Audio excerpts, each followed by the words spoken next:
ఏ team కూడా 2 times కంటిన్యూగా ICC ఈవెంట్స్లో ఛాంపియన్స్ కాలేదన్నారు. అయ్యి చూపించినాం, అందుకే మనం ఇండియన్స్.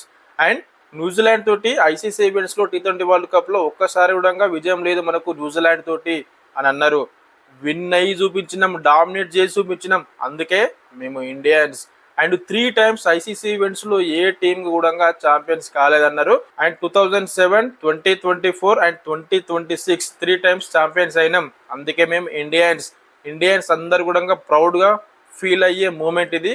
ప్రతి ఒక్కరం కూడా నిజంగా చాలా ఎంజాయ్ చేసి ఉంటాం. నిన్నటి మ్యాచ్ తోటి చాలా డామినేట్ చేసారు ఇండియన్స్. అండ్ కాకపోతే ఏ ప్లేయర్ గురించి మనం మాట్లాడతాం, అభిషేక్ శర్మనా, ఇషాన్ కిషనా, సంజు శాంసనా, బుమ్రానా, అక్షర్ పటేలా, శివం డుబేనా, హార్దిక్ పాండ్యానా, ఏ ప్లేయర్ గురించి కాదు, ప్రతి ఒక్కరు కూడా నిజంగా టీం పర్ఫార్మెన్స్ చేసిరు కాబట్టి మనకు అలాంటి విజయం మనం సాధించడం. అండ్ టీం పర్ఫార్మెన్స్ ఉన్నప్పుడు ఏ ప్రత్యర్థి టీం అయినా కానీ తల ఉంచాల్సిందే. అండ్ ఇక్కడ ఇంకోటి ఏంటంటే శాంట్నర్ వచ్చేసి అహ్మదాబాద్ స్టేడియం మొత్తం సైలెంట్ చేస్తా అని చెప్పేసి కామెంట్ చేసిండు బిఫోర్ ద మ్యాచ్. కానీ న్యూజిలాండ్ ప్లేయర్స్ అందరూ ఇంత ఘోరంగా సైలెంట్ అయిపోతారని కూడా ఎవరం ఎక్స్పెక్ట్ చేయలేం. మనం ఆ విధంగా డామినేట్ చేసారు. యాజ్ యూజువల్గా ఫిన్నెల్ని ఎట్లాగైతే ప్లానింగ్ చేసి అవుట్ చేసారో అది నిజంగా చాలా మంచిగా అనిపించింది. అండ్ మీకు ఎట్లా అనిపించింది ఇండియా విన్ అవ్వడం?